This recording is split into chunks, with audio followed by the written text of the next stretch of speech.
అందరికీ నమస్కారం. ఈరోజు మీ అందరికీ నేను వినిపించబోయే కథ పిన్ని. రచయిత వల్లివేటి నాగచంద్రావతి గారు. ఇక కథలోకి వెళితే, తింటున్న చింతపండు ఉప్పు పళ్ళెం చటుక్కన పక్కకు తోసి రా పద్మ అని ఆహ్వానించింది పిన్ని. మళ్ళీ నీళ్ళోసుకుంది కావును పిన్ని. అమ్మతో చెప్పాలి అనుకున్నాను. వంటింట్లో పీట వాల్చి కూర్చో, గమ్మున బియ్యం కడుక్కొస్తా, కుంపటి మీద పడేసి కూర్చోవచ్చు అంటూ గిన్నె తీసుకొని దొడ్లోకి వెళ్ళింది పిన్ని. నా చూపంతా చింతపండు పళ్ళెం మీదనే ఉంది.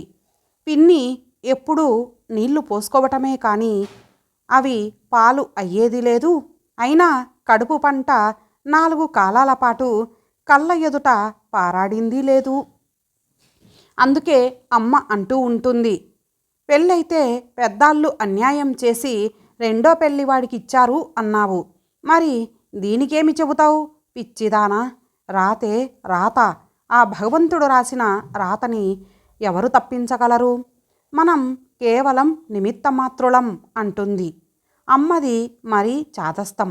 మానవులదైతేనేం భగవంతుడిదైతేనేం మొత్తానికి అమాయకురాలైన పిన్నికి అంతా అన్యాయమే జరుగుతోంది. బియ్యం గిన్నెతో లోపలికొస్తూ ఏమిటి ఆలోచిస్తున్నావు అంది పిన్ని. అబ్బే ఏం లేదు అన్నాను. బియ్యం గిన్నె కుంపటి మీద పడేసి అత్యసరు నీళ్లు పోసి పైన పళ్ళెం బోర్లించింది. పద మల్లె మొగ్గలు కోద్దాం. చెంబులో నీళ్లు పోసి వాకిట్లోకి నడుస్తూ అంది. మాట్లాడకుండా వెనకాల నడిచాను. పిన్ని పువ్వులు కోస్తూ ఉంటే నేను మాల కడుతూ అడిగాను, వాణి దగ్గర నుంచి ఉత్తరం వచ్చి చాన్నాళ్ళయింది కదూ పిన్ని? మరే బొత్తిగా మానేసింది మధ్య. కొత్త స్నేహితుడు దొరికాడు కదూ, పాత వాళ్ళని మర్చిపోతున్నట్టుంది నవ్వింది. నేను నవ్వేశాను. వాణి పిన్నికి సవితి కూతురు. అది నేను ఒకే క్లాసు చదువుకుంటూ ఉండేవాళ్ళం. క్రిందటేడే పెళ్ళై అత్తవారింటికి వెళ్ళింది వాణి. అది ఉన్నప్పటి స్నేహమే పిన్నికి నాకు. మల్లె మొగ్గలు ఎవరెవరికిచ్చిందో ఇంకా ఎవరికివ్వాలో చెప్తోంది పిన్ని. అన్నిటికీ ఊకొడుతున్నా. పచ్చగా ఉంటుంది పిన్ని. బారెడు జడ, నీడలు కనిపించే బుగ్గలు. అందమంతా వాటిల్లోనే ఉందనిపించే చేపల్లాంటి కళ్ళు. దేవుడికి బుద్ధి లేదనిపించింది మాస్టారి పక్కన ఆవిన్ని ఊహిస్తూ ఉంటే. కానీ కలలో కూడా ఆ విషయం అనుకున్నట్టే తోచదు పిన్ని తరహా చూస్తే. కట్టిన మాలలో సగం నా జడలో పెట్టి మిగతాది తన తలలో తురుముకుంది. ఇక వెడతా పిన్ని అన్నాను లేస్తూ. కూచుందు, ఒక్కదాన్ని ఉండాలి. మాస్టార్ వచ్చాక వెడుదువు కానీలే మళ్ళీ కూర్చోబెడుతూ అంది పిన్ని. పొద్దుపోతే మీ వీధి దాకా దిగబెడతాలే. భయానికి కాదు కానీ అమ్మ ఏమైనా అందుకుంటూ అంది పిన్ని. కోప్పడుతుందనా? రేపు నేనొచ్చి చెప్తాలే, మీ అమ్మాయిని కొట్టకండి, నేనే ఉంచేశాను అని దీర్ఘం తీస్తూ నవ్వింది పిన్ని. మరే చిన్నపిల్లని గదూ పకపక నవ్వాను నేను. మాటల్లో పడి పొద్దెంత పోయింది తెలియనే లేదు మాకు. కిర్రుమంటూ గేటు తోసుకొస్తున్న మాస్టార్ని చూసే వరకు. అరుగో మాస్టార్ వస్తున్నారు, నే పోతున్నా పిన్ని. లేచి నిలబడ్డాను. లోపలికి వస్తూ అన్నారు మాస్టారు. ఎవరు? పద్మేనా? నీ స్నేహితురాలు ఉత్తరం రాసిందోయ్. ఏం రాసిందండి? పిన్నితో బొట్టు పెట్టించుకుంటూ అడిగాను. కులాసాగానే ఉన్నారట. మిమ్మల్నందరినీ చూడాలని ఉందంట. సంక్రాంతికి వచ్చి తీసుకెళ్ళమని రాసింది. నా సంగతి ఏమీ రాయలేదా? రాయదులేండి, దానికి నేను జ్ఞాపకం ఉంటే కదూ నవ్వుతూనే అన్నాను. లోపలేదో బాధగానే ఉంది. మరే నీకు మహా అది జ్ఞాపకముంది. నీ అంతట నువ్వు ఒక్క ఉత్తరం ముక్క రాసావా దానికి? చెబుదు. అది వెళ్ళాక నువ్వు మీ పిన్ని ఈ ప్రపంచంలోనే పడిపోయావు కానీ కూతుర్ని వెనకేసుకొస్తూ అన్నారు మాస్టారు. మీరు భలేవారండి, బయటకొచ్చేస్తూ అన్నాను. రేపు మీ చెల్లెల్ని పంపు పద్మ, పొట్లకాయలిస్తాను అంటున్న పిన్నికి ఆ అంటూ సమాధానం చెబుతూ అడుగులు తొందరగా వేశాను. మాస్టర్ అన్నమాట నిజమే. వాణి అత్తారింటికి వెళ్ళేదాకా పిన్నికి నాకు మధ్య వట్టి పరిచయంలాగే ఉండేది. వానితో పాటు నేను పిన్ని అని ఆవిన్ని పిలిచేదాన్ని. అంతే. వాని అత్తవారింటికి వెళ్ళాక ఏమీ తోచక అల్లాడే నన్ను అదే స్థితిలో ఉన్న పిన్ని పూర్తిగా ఆకర్షించింది. ప్రతిరోజు సాయంత్రం కాసేపు పిన్నితో కబుర్లు చెప్పుకొనిదే తోచదు నాకు. ఎక్కడికి పంపనిదైన అమ్మ కూడా నన్ను వాళ్ళింటికి వెళ్ళేందుకు అభ్యంతర పెట్టేది కాదు. అలా అని రోజూ పంపేది కాదు. నేను వెళ్ళని నాడు రెక్కలు కట్టుకు వాలేది పిన్ని. వాని దగ్గర కంటే పిన్ని దగ్గరే ఎక్కువ చనువైంది నాకు. వాని తత్వం కాస్త హడావిడి. అది నా స్వభావానికి విరుద్ధం. పిన్ని మంచి నెమ్మది మనిషి. అందుకే ఆవిడంటే చనువుతో పాటు గౌరవం కూడా ఉండేది నాకు. ఇంత ఆలస్యమైందేమే? నేను వస్తూనే అడిగింది అమ్మ. వాని దగ్గర నుంచి ఉత్తరం వచ్చిందేమో అని మాస్టర్ వచ్చేదాకా ఉన్నాను. అబద్ధానికి నిజం జోడిస్తూ అన్నాను. వచ్చిందా? పీట వాలుస్తూ అంది అమ్మ. వచ్చింది. కులాసేనట. కంచం పెట్టుకొని పీట మీద కూర్చున్నాను. అంతేనా? నీళ్ళేమన్నా? నా మొహంలోకి నవ్వుతూ చూస్తూ అంది అమ్మ నెయ్యి విదుపుతూ. దానికేమీ లేదు కానీ పిన్నే జ్ఞాపకం వచ్చిన సంగతి చెప్పేశా చిరునవ్వుతో మిలాయించి. సర్లే, మళ్ళీ అప్పుడేనా? గప్పున మూతి ముడిచింది అమ్మ. అలాంటప్పుడే అమ్మను చూస్తే నాకు మండుతుంది. ఏడాది బిడ్డను పోగొట్టుకొని ఏడాది దాటిన పిన్నికి అప్పుడేనా అంటుంది కానీ నిన్నగాక మొన్న కాపురానికి వెళ్ళిన వాణి నీళ్ళోసుకోలేదని తొందరపడుతుంది. అయినా అమ్మకి వాణి అంటేనే పక్షపాతం. అవును మరి. తల్లి పోయిన కొత్తలోనూ తండ్రి మరలా పెళ్లి చేసుకున్న సందులోనూ ఎప్పుడూ మా ఇంటి దగ్గరే ఉండేది వాణి. ఆ ఇంట్లో ఒక్కదాన్ని ఉండాలంటేనే భయమేస్తుందండి దొడ్డమ్మగారు అనే వాణి మాటలకి కన్నీటి చలమలే అయ్యేవి అమ్మ కండ్లు. వాణి తల్లి అమ్మ మంచి స్నేహితులు. ఆవిన్ని తలుచుకొని అప్పుడప్పుడు అమ్మ బాధపడుతూ ఉండేది. ప్రొద్దున్నే ఎలాగో ఒకలా వంట చేసి తండ్రిని స్కూలుకు పంపి తానింత తిని మా ఇంటికి పరిగెత్తుకు వచ్చేది వాణి. ఇద్దరం కలిసే స్కూలుకు వెళ్ళేవాళ్ళం. సాయంత్రం దాకా అదో ప్రపంచం. సాయంత్రం వస్తూనే నన్ను తోడు తీసుకొని ఇంటికి వెళ్ళి వంట చేసేది. ఒక్కొక్కనాడు అమ్మ చేత వండించేసి గిన్నెలు పట్టుకెళ్ళి వాళ్ళింటి దగ్గర పెట్టేవాళ్ళం. ఇక సెలవులొస్తే మా ఇంట్లోనే ఉండిపోయేది. వాణి ఆ రోజు మాస్టర్నే వండుకు తినమనేది. తల్లి కోసం ఎక్కడ బెంగ పెట్టుకుంటుందో అని ఏమనేవాడు కాదాయన. ఇద్దరం పెద్దవాళ్ళమయ్యాం. ఈ మధ్యలో చాలా మార్పులు జరిగినాయి. మేమిద్దరం పెద్దవాళ్ళమై చదువులు కట్టిబెట్టి ఇంటి దగ్గరే ఉంటున్నాము. మిగతా పిల్లలు పెద్దవాళ్ళై ఎవరి సంగతి వాళ్ళు చూసుకుంటున్నారు. కానీ చిన్నపిల్ల దీని పెళ్ళి పేరంటం ఎవరు చూస్తారంటూ ఆ వయసులో పిన్నిని చేసుకొని ఇంటికి తెచ్చుకున్నారు మాస్టారు. అందరికంటే ఎక్కువగా సంతోషించింది అమ్మ పిన్నిని చూసి. అమాయకురాలేనే, వాణిని బాగా చూసుకుంటుందిలే అని సంతృప్తి పడింది అమ్మ. నాకు మాత్రం మనసెందుకో చివుక్కుమంది. వాణిని చూసేందుకేనా పిన్నికి పెళ్ళి? ఆమెకేమీ అక్కర్లేదా? పిన్నిని చూస్తే నాన్న రాసే కథల్లోని దేవకన్యక అనిపించేది. కొత్తల్లో ఆవిన్ని మళ్ళీ మళ్ళీ చూడాలని తహతహలాడేదాన్ని. కానీ మాట్లాడాలంటే మళ్ళీ బెరుగ్గానే ఉండేది. వాణి మాత్రం కొన్నాళ్ళు కొత్త మోజులో పడి మమ్మల్నందర్నీ మర్చిపోయింది. అమ్మ నన్ను తెగ సతాయించేది. వాణినొక్కసారి కేకేసి రావే, మరీ నల్లపూసైపోయింది అంటూ. పిలవడానికి వెడితే వాణి ఉండవే, పిన్నికి ఎక్కడ ఏవి ఉన్నాయో తెలీదు, నేను లేకపోతే వంటే అవదు అనేది మహా ఆరిందాల. కాసేపు కూచోమనైనా అనేది కాదు, పిన్ని కూచోమనేది. కానీ నాతో కబుర్లు చెబుతూ కూచునేటందుకు పిన్నికి వీలా? ఇంట్లో పని పాట ఆగిపోలా? వాణి సరే, ఆవిడ వెనకాలే పని లేకపోయినా తెగ తిరిగేస్తూ పిన్ని పిన్ని అంటూ ఏవో సలహాలు సంప్రదింపులతో ఛార్జీ అప్పగిస్తున్న ఆఫీసర్ ధోరణిలో సతమతమవుతున్నట్లు ఉండేది. తీరుబడి లేక పాపం. అందుకని అట్టేసేపు కూర్చోబుద్ధి అయ్యేది కాదు.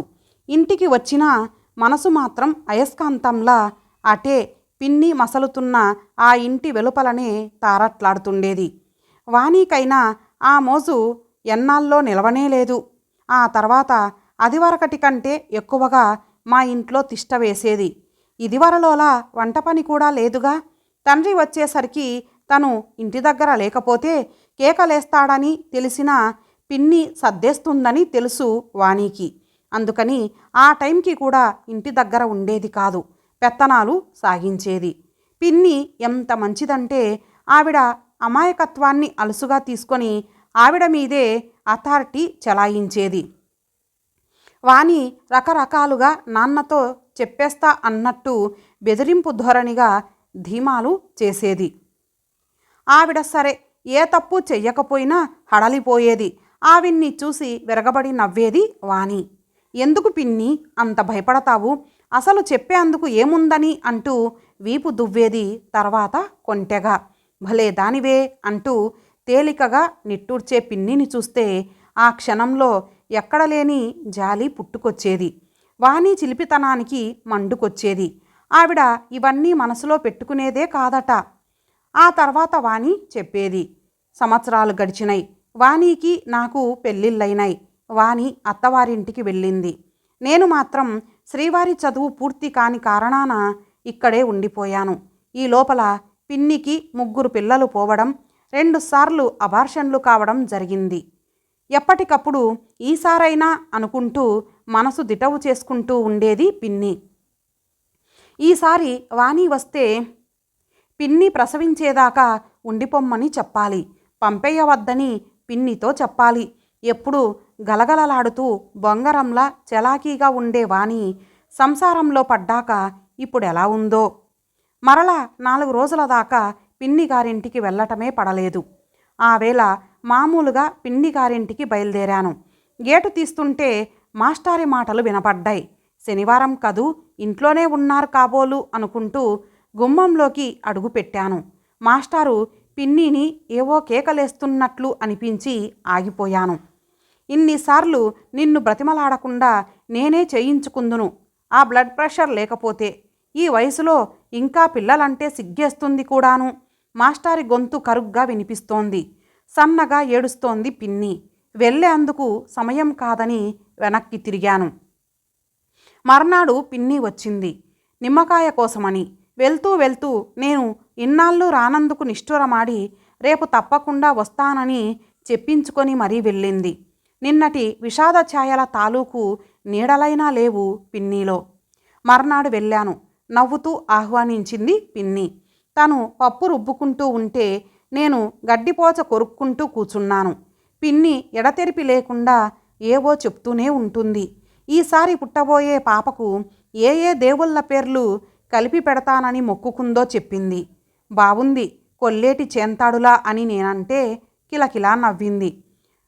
మాట్లాడుతున్నానన్న మాటే కానీ నా మనసంతా మొన్నటి సంఘటన మీదే ఉంది. అడగనా వద్దా? కాసేపు తటపటాయించి తెగించి మెల్లగా అడిగాను. మొన్న ఎందుకు పిన్ని మాస్టారు కేకలేస్తున్నారు? ఒక్క క్షణం తెల్లబోయింది. నీకెలా తెలుసు? అనుమానంగా అడిగింది. చెప్పాను. తల వంచుకొని రుబ్బిన పిండి గిన్నెలోకి తీసుకుంటూ లోపలికి పద అంటున్న పిన్ని కంఠంలో కంపం పసిగట్టాను. ఎందుకు అడిగానా అనిపించింది నాకు. మంచం మీద కూర్చున్న నా ఒడిలో తలపెట్టి బావురమంది పిన్ని. అలా పిన్ని ఏడవగా చూడ్డం నాకిది 2సారి. మొదటిసారి వాణి అత్తారింటికి వెళ్ళినప్పుడు. అప్పుడు నేను పిన్నికి భాగస్వామినయ్యాను. కానీ ఇప్పుడు అలా చెయ్యలేదు. ఏడుస్తున్న పిన్ని తల నిమురుతూ ఉండిపోయాను. ఆ క్షణంలో పిన్ని కంటే ఎన్నో రెట్లు పెద్దదాన్నని అనిపించింది. ఆ తర్వాత తనని తనే సంభాళించుకుంటూ చెప్పింది పిన్ని. ఇక పిల్లలు పుట్టకుండా ఆపరేషన్ చేయించుకోమంటున్నారు మాస్టారు. ఉన్న పిల్లల్ని నీ పిల్లలు అనుకోరాదా అంటారు. నువ్వు చెప్పు పద్మ, ఎంత ఆప్యాయత చూపినా రక్తం పంచుకు పుట్టిన బిడ్డలవుతారా? ఇంతెందుకు, నన్నింతవరకు అమ్మ అని పిలవగలిగారా వీళ్ళు? నా బిడ్డలంటూ నాకు కావాలని నేనన్నందుకు వట్టి స్వార్థపరురాలినంటున్నారు. ఈ ఒక్క కనీసపు కోరిక కోరేపాటి స్వార్థమైనా ఉండకూడదా నాలో? చెప్పు పద్మ. వెక్కి వెక్కి ఏడ్చింది పిన్ని. ఏమని ఓదార్చగలను? మౌనంగానే నా సానుభూతిని అందజేయగలిగాను. పిన్ని నా నుండి పొందగోరింది కూడా అదే. వాణిని సంక్రాంతికి తీసుకొచ్చారు మాస్టారు. ఏమీ మారలేదు వాణి. కాకపోతే అదివరకెప్పుడు సినిమా సంగతులు అవి మాట్లాడేది. ఇప్పుడంతా మొగుణ్ణి గురించే. నాకు తెలుసు లోలోపల అమ్మ నవ్వుకుంటోందని. మాటల సందడిలో అడిగింది అమ్మ. ఇంకా ఉంటావా అని. ఎప్పటిదాకానో మాకు తెలుసు, దానికి తెలుసు. తప్పుతుందా? ఈ గొంతులో అయిష్టత మోగింది. అమ్మా నేను ఏమీ మాట్లాడలేకపోయాం. అయినా కాస్త తెలుసుకోవాలెద్దు. ఈ వయసులో ఇంకా పిల్లలేమిటని నాన్నకైనా ఉండాలి. చెల్లెలో తమ్ముడో అని చెప్పుకోవడానికి నాకే సిగ్గేస్తుంది నిరసనగా అంది వాణి. మీ నాన్నకైతే వయసు అయ్యింది, పిల్లలున్నారనుకో. మరి పిన్ని సంగతి? ఊరుకోలేక చటుక్కున అడిగేశాను. చురచురా చూసింది వాణి నా వంక. మేమందరం ఏమైపోయామని? ఆవిడకి బిడ్డల గీతే ఉంటే ఇప్పటిదాకా పుట్టిన నలుసులు దక్కేవాళ్ళు. దానితో వాదించటం నాకిష్టం లేదు. అలా సరిపెట్టుకోగలిగితే దేవతలేనే అమ్మా అంది అమ్మ మళ్ళీ వేదాంతంలో పడుతూ. 4 రోజులు పోయాక ఓ రోజు ప్రొద్దున్నే వచ్చేసింది వాణి మా ఇంటికి, మొహం మటమటలాడించుకుంటూ. ఏం జరిగిందబ్బా అనుకుంటున్నా. సరాసరి అమ్మ దగ్గరికి వెళ్ళి చెబుతోంది. సాయంత్రం బండికి వెళ్ళిపోతున్నా దొడ్డమ్మగారు అంటూ. అదేం? ఆశ్చర్యపోయింది అమ్మ. ఆవిడ కనడమే ఇష్టం లేని వాళ్ళం పురుల్లేం పోస్తాం నిష్ఠూరంగా అంది వాణి. ఏదో జరిగిందన్నమాట. మనసులో దాచుకోలేని సందేహాన్ని బయటకు కక్కింది అమ్మ. అసలు మొదలెట్టింది నాన్నగారు. ఆపరేషన్ చేయించుకుంటుంది. కన్న తర్వాత కూడా 2 నెలలు ఉండమన్నారు నాన్న. సరేనన్నాను. వంటింట్లో పిన్ని వింటూనే ఉంది. నేనేమి ఆపరేషన్ చేయించుకోను, నేను ఒప్పుకున్నట్టే చెబుతారేమిటి అంది పిన్ని. దానిమీద నాన్నగారు, ఎందుకు చేయించుకోవు? ఇప్పటికే 4 నన్ను చూసి ముందు కాకపోయినా వెనక నవ్వుకుంటున్నారు. ముసలాడికి దసరా పండగని నన్నిలా గౌరవంగా బ్రతకనివ్వవా ఏమిటి అని అడిగారు కాస్త గట్టిగానే. నేను ఊరుకోలేక, అవును పిన్ని, ప్రతిసారి 9 నెలలు మోసి కష్టపడి కంటమే కానీ నీ ఒళ్ళు గుల్ల కావడం మినహా ఏమి మిగులుతుంది? మనసు సరిపెట్టుకోవాలి కానీ మేమంతా నీ పిల్లలం కాకపోయామా అన్నాను. దానిమీద విరుచుకుపడిపోయిందనుకో. మీరు ఓ పిల్లలేనా అంది. నా పిల్లైతే నాకిలాంటి సలహా ఇచ్చేదా అంది. తనలో ఉన్న ఆ ఒక్క కోరిక కూడా నాశనం చేసేసుకొని ఈ ఇంటిల్లిపాదికి చాకిరీ చేస్తూ కూర్చోడం నా వల్ల కాదంది. అలాంటి కోరికలున్న మేమే ఉత్త స్వార్థపరులమంది. ఇది అన్నది అది అనలేదు అని లేకుండా అన్నీ దులిపేసింది అని కళ్ళనీళ్ళు పెట్టుకొని అంత స్వార్థపరులం పురుడేం పోస్తాం? ఆవిడంటే ప్రేమ అభిమానాలు పొంగుకొచ్చే వాళ్ళ చేతే పోయించుకుంటుంది. మధ్యలో నేనెందుకు అంది ముగిస్తూ. పిన్నికి ఎవళ్ళూ లేరని దానికి తెలుసు. అందుకే అలా దెప్పుతోందని మాకు తెలుసు. వాణి ఆవేలే వెళ్ళిపోయింది. పాపం పిన్ని గతి ఏమిటో అనిపించింది. ఆ భగవంతుడు ఉన్నాడు క్రియకి. అయినా ఆవిడకి అంత తొందర పనికిరాదులే అంది అమ్మ. పిన్నిలో ఎన్ని అగ్నిపర్వతాలు రగులుతున్నాయో అమ్మకి ఎందుకు తెలియదా అనిపించింది నాకు. ఆ వేళ నిమ్మకాయ పిండి చేసింది అమ్మ. పుల్లగా ఉంటుంది, పిన్నికి కాస్త ఇచ్చిరావే అంటే బయలుదేరాను. నేను వెళ్ళేసరికి మాస్టారు ఎక్కడికో ప్రయాణమవుతున్నారు. నన్ను చూసి రా రా మంచి శకునం అన్నారు. అడగకూడదన్న మాటే మర్చిపోయి ఎక్కడికండోయ్ అన్నాను నవ్వుతూ. ఏముంది, వచ్చిన వాళ్ళని తిట్టి వెళ్ళగొట్టాంగా, ఇక రాని వాళ్ళని బ్రతిమలాడి తీసుకురావడానికి వ్యంగ్యంగా ఓ చూపు పిన్ని మీదకు విసిరేసి వెళ్ళిపోయారు మాస్టారు. పిన్ని కళ్ళల్లో నీళ్లు తిరగటం స్పష్టంగా కనిపిస్తూనే ఉంది. జరిగిన దానికి విచారిస్తుందంటానికి ఆ కన్నీళ్లే సాక్ష్యం. బియ్యం ఏరుకుంటూ మెల్లగా చెప్పింది పిన్ని. కొడుకుని అడిగి కోడల్ని తీసుకురావడానికి వెళ్ళారట మాస్టారు. కాసేపాగి మళ్ళీ చెప్పింది. ఆ వేళ అన్ని మాటలు అనాలనుకోలేదట. తనకా క్షణం ఏదో ఆవేశం ముంచుకొచ్చి అట్లా అనుకోకుండా వాగేశాను అంది. లేకపోతే చిన్నప్పటి నుంచి తను పెంచిన వాణి మీద తనకు కోపమేమిటంది. వాణిని అనవసరంగా బాధ పెట్టినందుకు జలజల కన్నీరు కార్చింది పిన్ని. వెర్రి పిన్ని. తనలో ఆ కోరిక అంత బలంగా ఉన్నందుకు తనను తానే తిట్టుకుంది. ఈసారైనా భగవంతుడు చల్లగా చూసి ఈ పాపనైనా తనకు దక్కిస్తే వచ్చేసారి తప్పకుండా ఆపరేషన్ చేయించుకుంటాను అని చెప్పింది పిన్ని. పిన్ని మీద జాలేసింది నాకు. నీ కోరికలో తప్పేమీ లేదు పిన్ని, అది భగవంతుడిచ్చే వరం. నువ్వందుకు చెయ్యి చాపావు అంతే, ఎవరేమనుకుంటే నీకేం అంటూ ఓదార్చాను. ఎంత గొప్పగా అన్నావే తల్లి, నీ కడుపు చల్లగా అని ఉప్పొంగిపోయింది పిన్ని. మర్నాడు పిన్ని ఓ 3 ఏండ్ల అబ్బాయిని వెంటబెట్టుకుని వచ్చింది. ఈ పిల్లాడెవరండోయ్ అంది అమ్మ చాపవేస్తూ. మనవడు అంది నవ్వుతూ. పిల్లలు లేని పిన్నికి మనవడు. నాకు నవ్వు ఆగలేదు. అంతకన్నా వీడు నా మనవడు అని కల్మషం లేకుండా ఆత్మీయత వెళ్ళబోసుకుంటున్న పిన్నిలోని దేవత నా కళ్ళల్లోకి తొంగి చూసింది ఓ క్షణం. కోడల్ని తీసుకొచ్చారన్నమాట అంది అమ్మ. పిన్ని నవ్వు ఆపేసింది. ఊహు అంది ఉదాసీనంగా. ఆవిడ నీళ్లు పోసుకుందంట, వేవిల్లు రానందంట, ఇక మీరే దిక్కు అంది పిన్ని జాలిగా. మీ మాస్టారి ముందాలోచనకి నిదర్శనం. క్రితంసారి లక్ష్మి పోయినప్పుడు బెంగ పెట్టుకొని ప్రాణం మీదికి తెచ్చుకున్నానట, అందుకని అలా కాకుండా ముందే వీడిని తీసుకొచ్చారు అంది నవ్వలేక నవ్వుతూ. బాగానే ఉంది దీవెన, కష్టంగా అంది అమ్మ. కాసేపు కూర్చొని వెళ్ళిపోయింది పిన్ని. మాస్టారి ప్రవర్తనకి చాలాసేపు బాధపడ్డాం అమ్మా నేను. చెప్పొద్దు, ఆ తర్వాత పిన్నితో నా సంగత్యం మరీ ఎక్కువయింది. అన్నీ మనసు విప్పి చెప్పేది పిన్ని నాతో. ముఖ్యంగా పుట్టబోయే పాపపైన ఆశలన్నీ నింపుకున్నట్లు మాట్లాడేది పాపం. ఈసారి పాపకు నా పాలు ఇవ్వను పద్మ, ఏ గేదె పాలో పట్టేస్తాను, కాస్త బలహీనంగా ఉంటే ఉందిలే అనేది.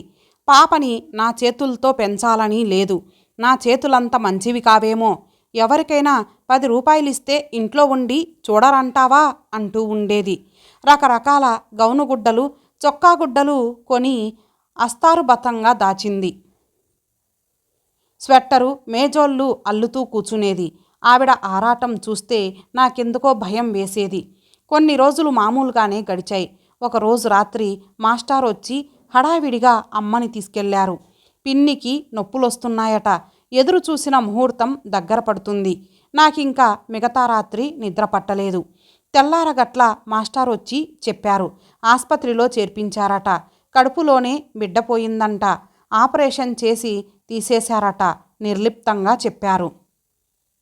మన చేతిలో ఏం లేదు, ఆ భగవంతుడికే దాని కోరిక తీర్చడం ఇష్టం లేదు అంటున్న మాస్టారి కంఠం వణికింది.